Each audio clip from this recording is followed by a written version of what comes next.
Okay जी, सो ये paper है winter 2023 का 0620 पेपर 42। क्वेश्चन नंबर 1 कह रहा है कि state which of the atoms or ions A to G, okay, state which of the atoms or ions A to G could be a noble gas. So noble gas का valence shell complete होता है, outer shell complete होता है, so it's gonna be 2,8 of course, तो that would be B. An atom element in group 6। तो group 6 में कैसे पता लगेगा कि कौन ग्रुप 6 में है और कौन ग्रुप 6 में नहीं है?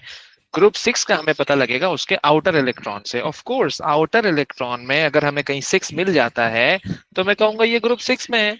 ओके, आउटर इलेक्ट्रॉन आपको ग्रुप नंबर बता देता है। सो वो कौन है? वो ये रहा 2,8,6 ना, सॉरी, हाँ, so this would be F. An atom with N atomic number of 14। Excuse so me, sir. 14 मतलब आप देख लो, जिसमें टोटल इलेक्ट्रॉन फॉर वालेकुम सलाम, टोटल इलेक्ट्रॉन 14 है, तो टोटल इलेक्ट्रॉन 14 का कैसे पता लगेगा? अगर आप इस डी को देखो, सो ये हो जाएगा 2 + 8 + 4 दैट इज 14। तो इसका मतलब उसका एटॉमिक नंबर 14 है, तभी तो उसकी इलेक्ट्रॉनिक कॉन्फ़िगरेशन में आपके पास 14 इलेक्ट्रॉन आ रहे हैं। तो मैं क्या कहूंगा? That would B D. फिर कह रहा है atoms from the same group, atoms from the same. अच्छा, ये सेम ग्रुप वाला जो है, आपको कैसे पता लगती हैं ये सेम ग्रुप वाली चीजें? मैंने आपको ग्रुप की प्रॉपर्टी ये बताई थी कि एक ही ग्रुप में अगर सेम एलिमेंट्स हो, यानी एलिमेंट्स हो, तो उनके आउटर इलेक्ट्रॉन में जो उनके आउटर इलेक्ट्रॉन जो है वो सेम होते हैं। So that would be A and E, है ना? इसके भी आउटर शेल में 5, इसके भी आउटर शेल में 5, सो आई वुड से ए and E, I would say A and E. Halogen atom. Halogen is in group 7. So it would be having 7 outer electrons. That would be G. An atom of an element which is a good conductor. Good conductor तो metals होते हैं. Good conductor तो metals होते हैं. So metal कैसे पता लगेगा कि कौन metal है और कौन metal नहीं है? कोई मसला ही नहीं है, कोई मसला ही नहीं है। आप देख लो जरा, ये 2,5 है, 5 आउटर इलेक्ट्रॉन मतलब ग्रुप 5 तो नॉन मेटल होता है, ग्रुप 5 तो नॉन मेटल होता है। ये है metal 2,8,2, it has 2 outer electron, it would be magnesium, है ना? सो मैग्नीशियम इज अ मेटल, तो it's a good conductor of electricity. तो आप उसके आउटर इलेक्ट्रॉन से बड़ी आसानी से पता लगा सकते हो कि वो मेटल है या फिर नॉन मेटल है ना? आउटर इलेक्ट्रॉन इज वेरी, मतलब आपके लिए एक बहुत हिंट है, that's gonna tell you कि whether this is metal or non-metal. If this would be a metal, that would be a good conductor, and this is a non-metal, that would be a bad conductor. A stable ion of a group 5 element, stable ion of a group 5 element। देखो group 5 के outer shell में कितने electron होते हैं? 5 होते हैं। And you know group 5, yes Ayesha? Sir, how do we know from the electronic configuration that which element it is? Like which element, what? Like from the electronic configuration, how do we know that what it is actually? Let's suppose ये आपके पास 2,5 है, so it is 7 electron, right? And 7 electron means that you would go to the periodic table and this would be nitrogen because the proton number is 7. 2,8, 10 electrons, it would be neon because 10 electrons. 2,8,2, 12 electrons, it is magnesium. 2,8,4, it's silicon. 2,8,5, it's phosphorus, total 15 electrons. 2,8,6, it would be sulfur, 16 electrons. So इस तरह से आपको पता लग जाएगा। तो electronic configuration is very important, और ये आपको ग्रुप नंबर और पीरियड नंबर भी बताता है। आउटर इलेक्ट्रॉन आपको ग्रुप नंबर बताएगा, ये वाले सारे नंबर्स, और अगर आप इनको टोटल काउंट करोगे तो वो आपको पीरियड नंबर बता देगा। Let's suppose if you ask in A, I am talking about A, what's the period number? I would से 2। How? Because total 2, like 2 and 5, so second period, and group number 5। Okay, तो electronic configuration से आप बहुत सारी चीजें पता लगा सकते हो। So stable ion of a group 5 element. So अब ये मुझे कैसे पता लगेगा कि ग्रुप 5 एलिमेंट है और स्टेबल आयन भी है? तो ग्रुप 5 एलिमेंट में क्या हो रहा होता है कि ग्रुप 5 का इसमें है कौन, पहले आप ये देख लो। ग्रुप 5 का इसमें है कौन, पहले आप ये देख लो। तो this is in group 5, 2,8,5, it's in group 5। सो अब ये कह रहा है कि stable ion of a group 5, तो दैट वुड बी, अच्छा, ग्रुप 5 पे जनरली जो चार्ज होता है ना, ग्रुप 5 पे जनरली जो चार्ज होता है, ये चार्जेस भी आपको याद होने चाहिए, ये भी आपको बहुत हेल्प करेंगे, क्योंकि जैसे कि ग्रुप 1 होता है ना, ग्रुप 1 इज +1, ग्रुप 1 इज +1, और ग्रुप 2 इज +2, और ग्रुप 3 इज +3।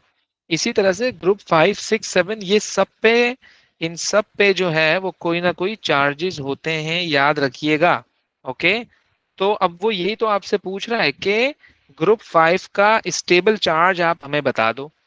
तो अब हमें एटलीस्ट इतना तो पता है ना कि ग्रुप 5 का जो चार्ज होता है that is -3, that is what, that is -3। अब मुझे इसका आंसर क्या लिखना है, अगर आप इसको गौर से देखो तो 2 कॉमा, लाइक लाइक इसमें लिखा हुआ है बी। बी में आपको क्या नजर आ रहा है, it's 2,8।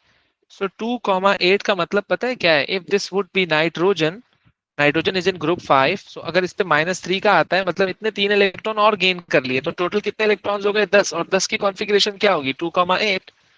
So I would write that this would be F, I would write that this would be F,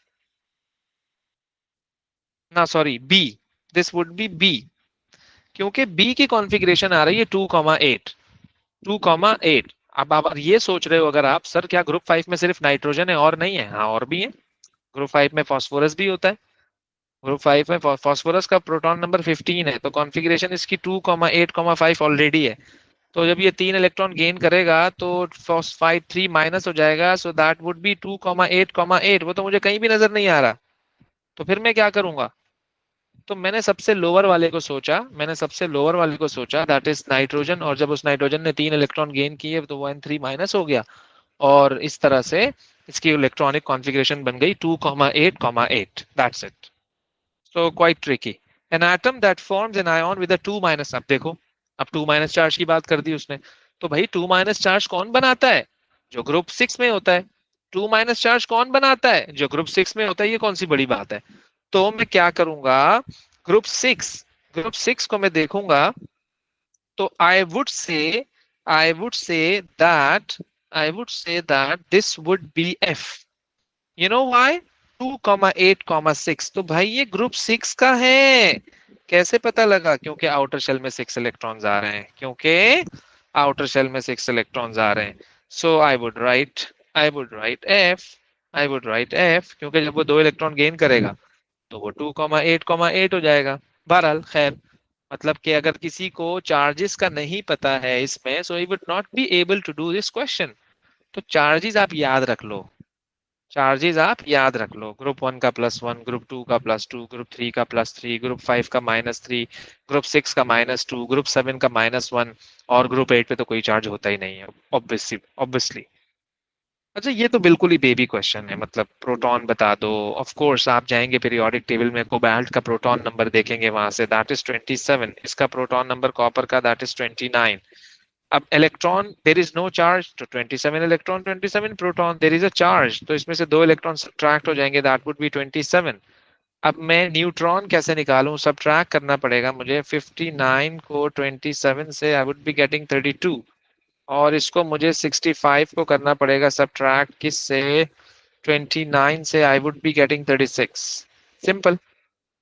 relative atomic mass of copper, तो भाई इसमें हम क्या करते हैं, you must know the formula, that is 63 into 70% plus 65 into 30%।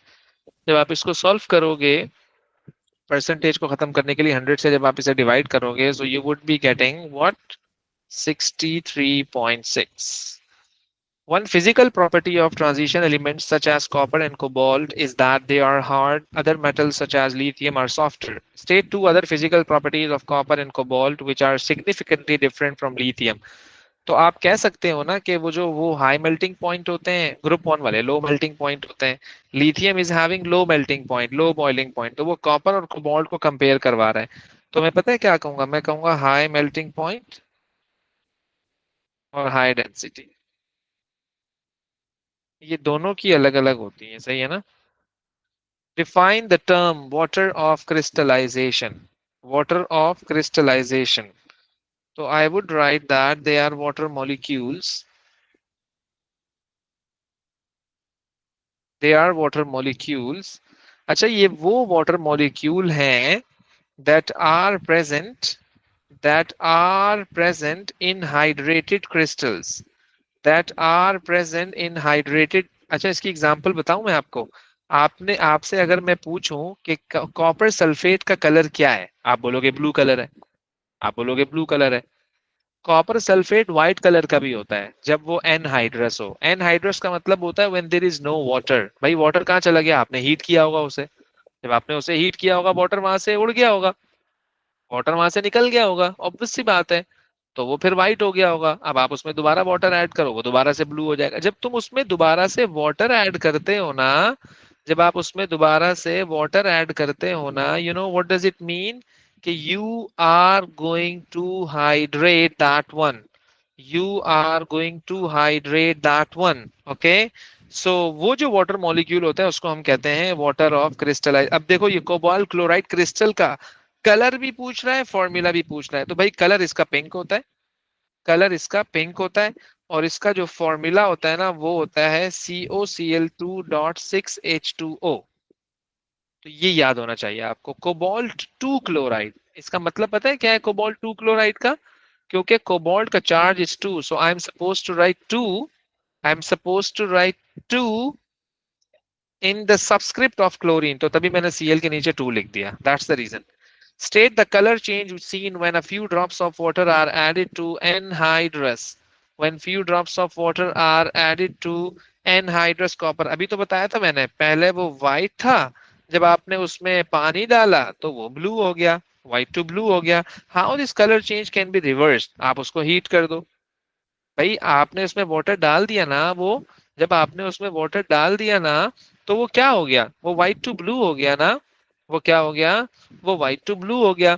तो अब जब जब तुम उसको दोबारा से व्हाइट करना चाह रहे हो तो तुम उसको हीट कर दो। तुम उसको हीट कर दो। तो जब तुम उसे हीट करोगे तो वो दोबारा से ब्लू से व्हाइट हो जाएगा, क्योंकि सारा का सारा वाटर इवेपोरेट हो जाएगा।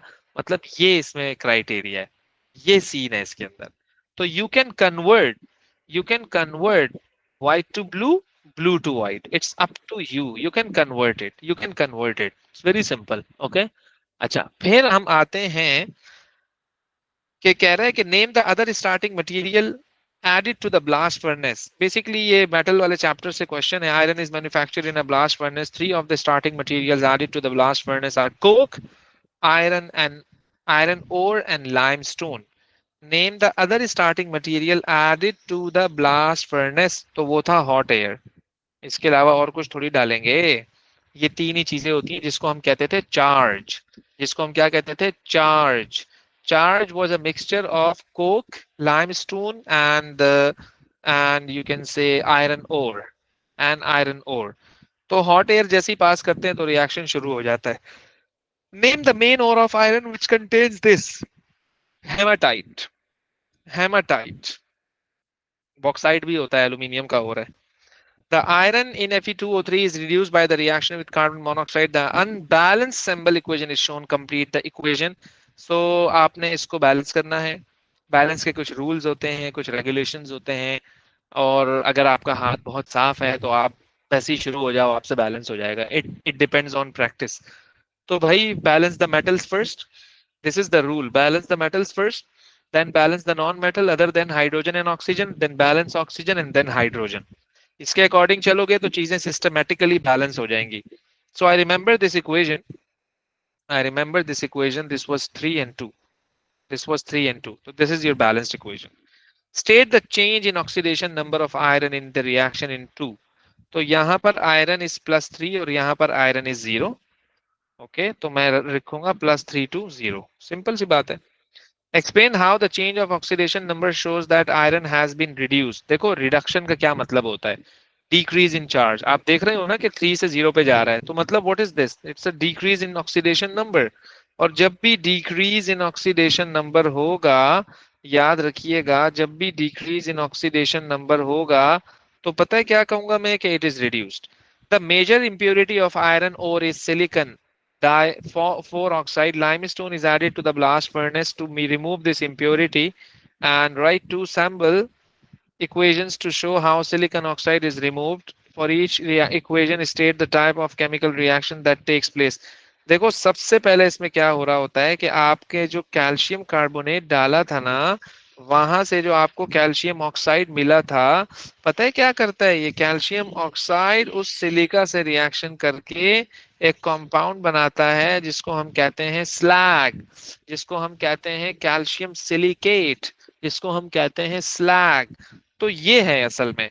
तो अब वो कह रहे हैं टाइप ऑफ केमिकल रिएक्शन पहला बताओ, तो वो तो नजर भी आ रहा है मुझे, वो तो मुझे नजर भी आ रहा है कि it should be thermal decomposition, it should be thermal decomposition, and the second chemical reaction is acid base reaction। अब ये कैसे पता लगेगा हमें कि यार ये एसिड बेस रिएक्शन है?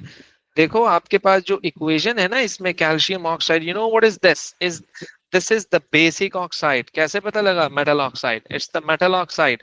And silica, silica is an acidic oxide, क्योंकि जब आप सिलिका को पानी में डालते हो it's going to form HCl, strong acid है, तो इसलिए मैंने इसको क्या कह दिया, this is an acid base reaction. Iron is converted to steel by mixing it with carbon and other elements. This is related to alloy. This is related to alloy.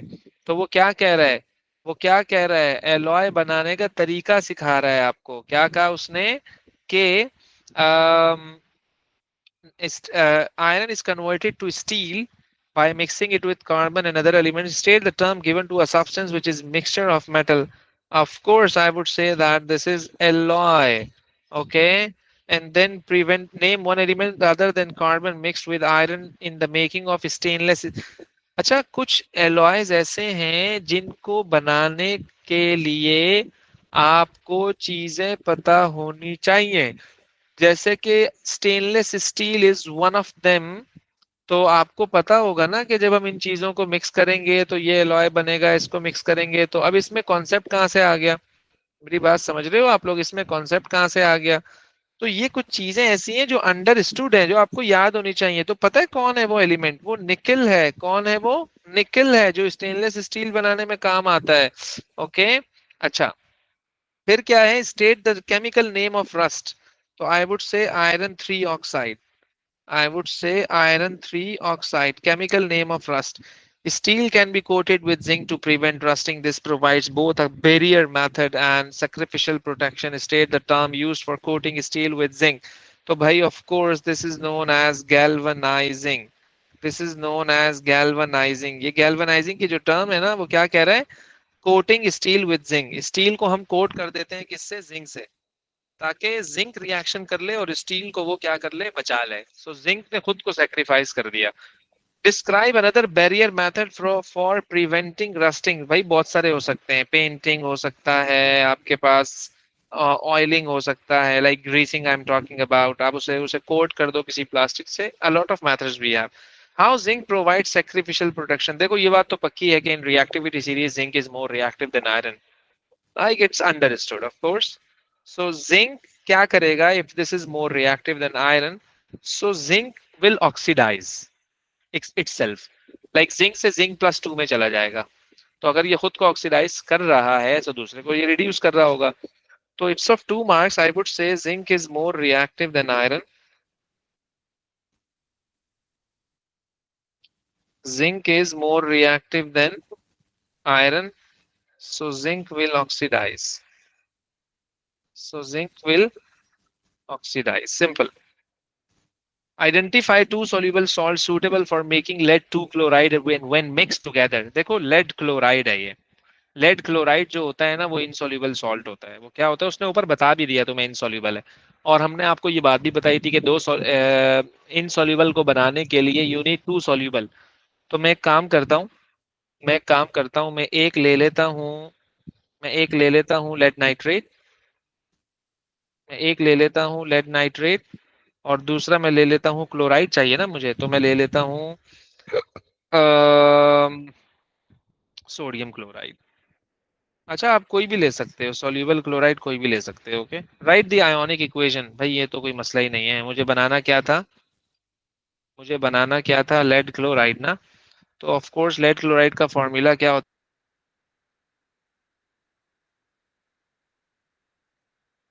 है? PbCl2। तो मुझे चाहिए Pb2 प्लस चाहिए होगा, Cl minus चाहिए होगा। तो एक तो मुझे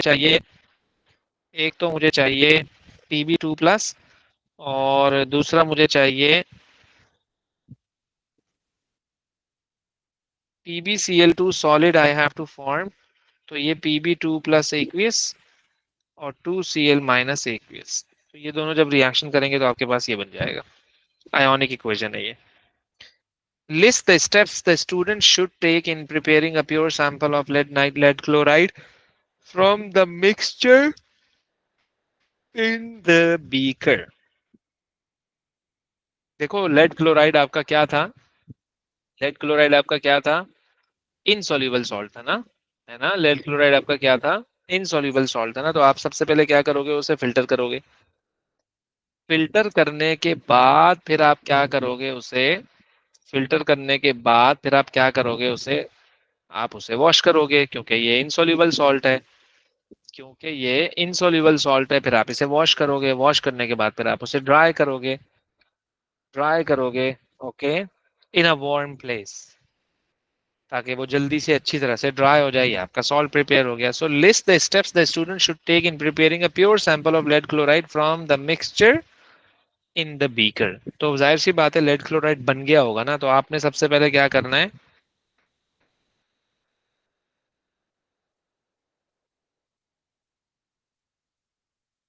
filter the precipitates,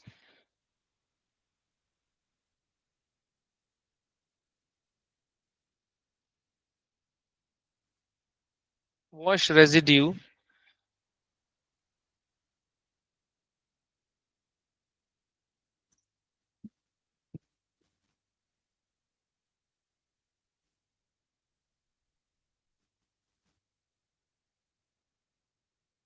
ओके, फिर क्या करूंगा, ड्राई द रेजिड्यू,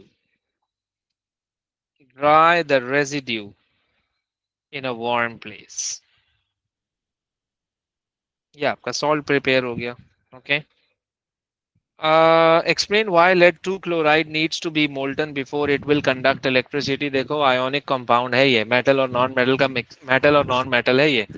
तो मैंने आपको जब आयोनिक कंपाउंड की प्रॉपर्टी बता रहा था, तो मैंने आपको ये बात समझाई थी कि आयोनिक कंपाउंड अगर मोल्टन हो तब भी वो गुड कंडक्टर है, और आयोनिक कंपाउंड अगर एक्वियस हो तो वो तब भी गुड कंडक्टर ऑफ इलेक्ट्रिसिटी होता है। तो इलेक्ट्रोलिसिस करने के लिए बेसिक रिक्वायरमेंट है कि it should be a good conductor. अगर वो गुड कंडक्टर ही नहीं, इलेक्ट्रिसिटी पास नहीं करे, तो वो ब्रेक डाउन कैसे होगा।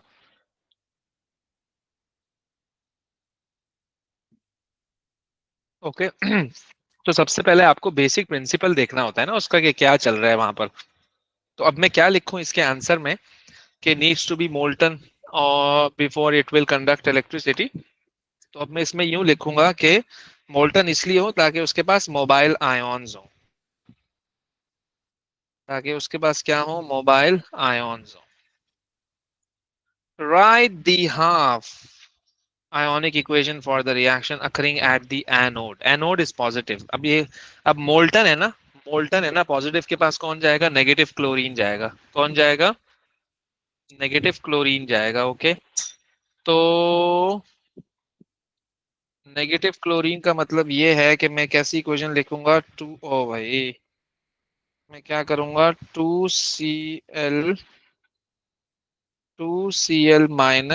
इलेक्ट्रॉन लूज करेगा और क्लोरीन बन जाएगा, 2Cl- और क्या बन जाएगा, क्लोरीन बन जाएगा। सिंपल सी बात है, सही है। State the test for the chlorine gas. तो क्लोरीन गैस के लिए हम टेस्ट क्या कर रहे होते थे, कि take damp litmus paper,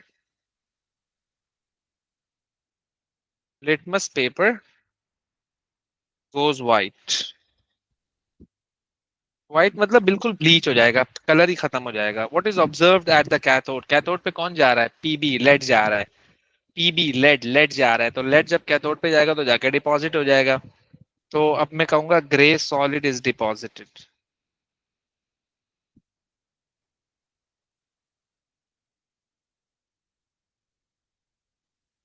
State the term used for the transfer of thermal energy during a chemical reaction। So state the term used for the transfer of thermal energy। So I would say enthalpy change।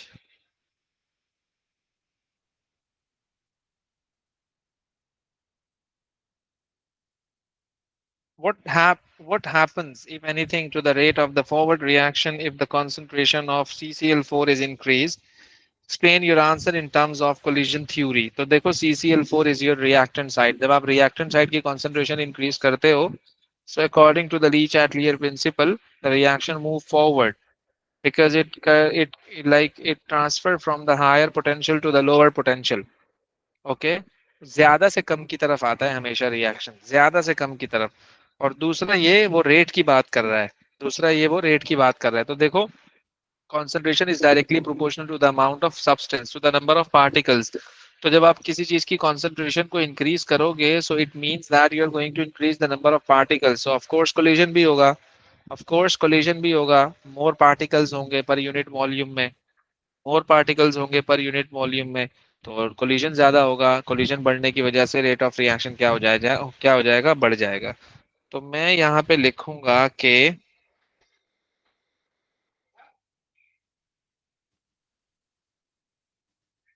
Rate increases as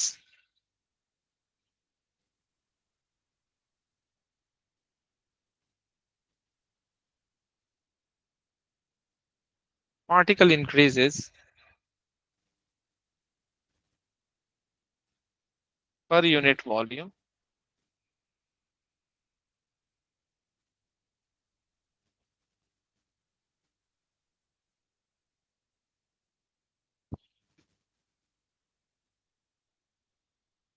frequency of collision increase होगी तो जिसकी वजह से आपका rate of reaction बढ़ जाएगा।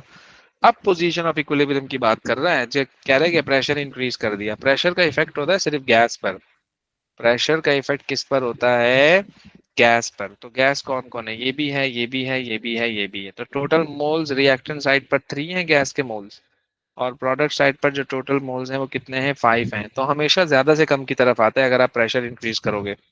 तो पता है मैं क्या कहूंगा, आई वुड से कि equilibrium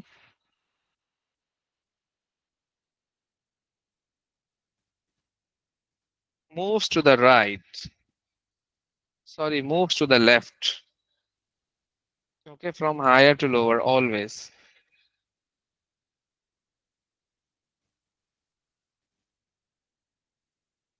moves to the left, okay, as more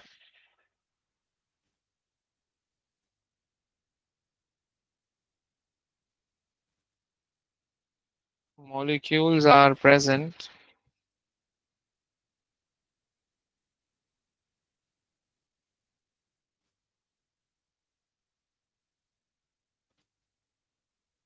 right hand side.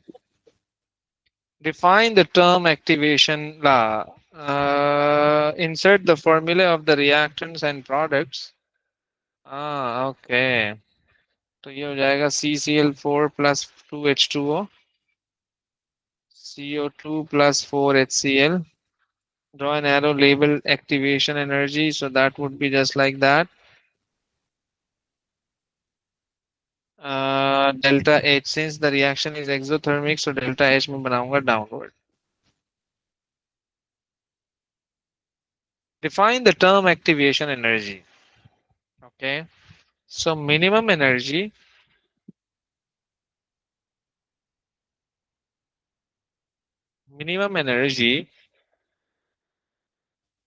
required to start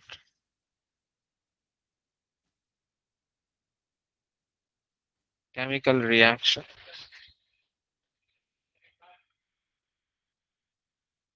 State one way in which the activation energy of a reactant can be changed. So आपको फिर catalyst डाल दो इसमें,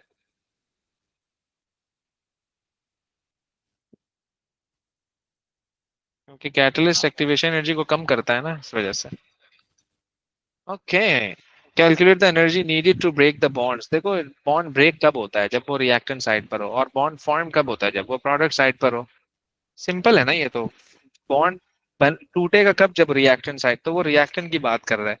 सो CCl के कितने bonds हैं, 340 multiplied by 4 plus HOH के 4 bonds हैं टोटल ना, तो 460 मल्टीप्लाइड बाय 4। तो आप इसको जब सॉल्व करोगे, आप इसको जब सॉल्व करोगे तो आपको क्या मिलेगा, 3200। फिर वो कह रहा है energy release when the bonds in carbon dioxide form. तो कार्बन डाइऑक्साइड में सी डबल बॉन्ड ओ के दो बॉन्ड्स हैं, मतलब 805 times 2, that would B 1610। Calculate the HCl bond energy. Calculate the HCl bond energy since the delta H is also given to you. Since the delta H is always given, already given to you, तो आप formula लगाओगे HCl निकाल लोगे। HCl का मतलब क्या है कि 4 HCl है, तो आपको 4x करना पड़ेगा इसे।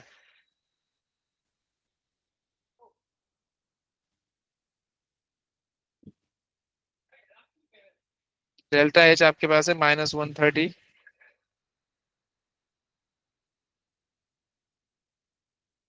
ओके, सो प्रोडक्ट में आपके पास फाइंड आउट इन्होंने क्या करवाना है, 4x आ गया।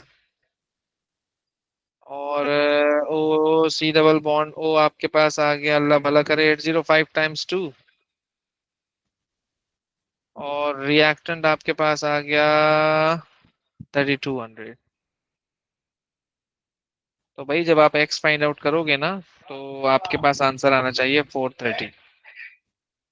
Are you Sir, getting why did this? you multiply it 4 by 2? देखो, 4/2, क्या मतलब 4/2? Sir, you multiplied 805. So why did we add 805? Okay, 805 means that this is the energy for the carbon and oxygen double bond. We have two carbon oxygen double bonds, and we have two carbon oxygen double bonds. So 805 and then plus 805. तो मैंने इसको 2 से multiply करा दिया, एक ही बात है। Okay, a homologous series is a family of organic compounds whose numbers have similar chemical property, whose members have similar, give two characteristics that are the same for all members of a homologous series। तो अब इसमें ये होता है कि एक तो general formula same होता है,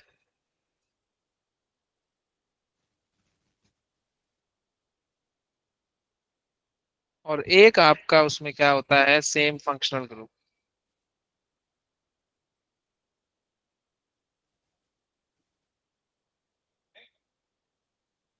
सेम सेम फॉर्मूला या same functional group, sorry.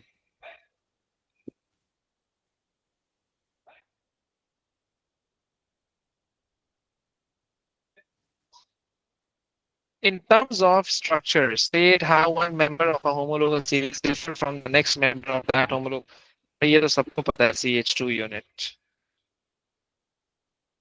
like only the difference is CH2। If you are going to add CH2 to CH4, it would become ethane rather than methane, then again CH2 propane, then again CH2 butane, और इस तरह से so on।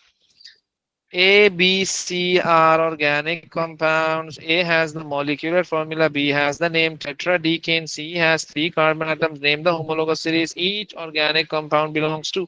देखो, A का general formula is going to say that A C12H24 ये alkene है, ये क्या है, alkene है। And then you have B has that name tetradecane, ये भी ये alkane है, एन आ रहा है ना आखिर में। और सी कहता है कि has 3 carbon atoms and it is in the homologous series with the general formula, ये कार्बोक्सिलिक एसिड है।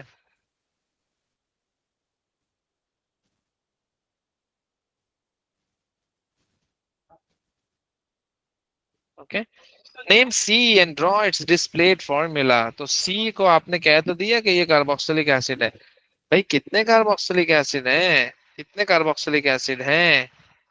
तो कह रहा है कि सी हैज 3 कार्बन एटम्स। तो आप बना दो, ये कौन सी बड़ी बात है यार, 3 कार्बन एटम उसने पहले ही आपको बता दिया है, तो और क्या बच्चे की जान लोगे क्या?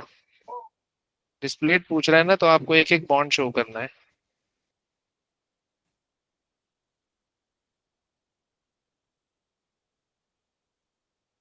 अच्छा जी, और क्या है, yes. Amino acids are homologous series where each member has the general formula shown in figure 6.1। The R side chain contains carbon and hydrogen atoms only. An amino acid has a relative molecular mass of this. Deduce the formula of R side chain in this amino acid. Show your working.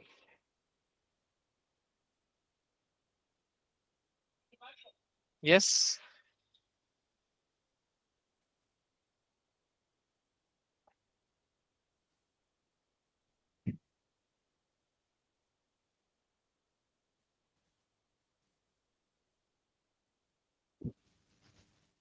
They have given you the total mass.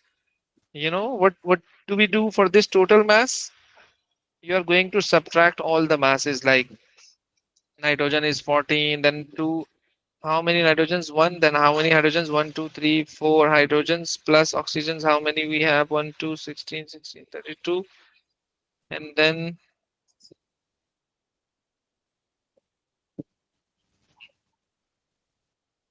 so that would be 14 plus 4 hydrogens, and 32 is 2 oxygen atom.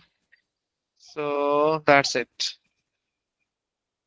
That's it. So when you are going to subtract it, so you would be getting the mass of R. Sir, won't we add carbon? Yeah. But I have multiplied this by 2. Yeah, okay. It would be 24.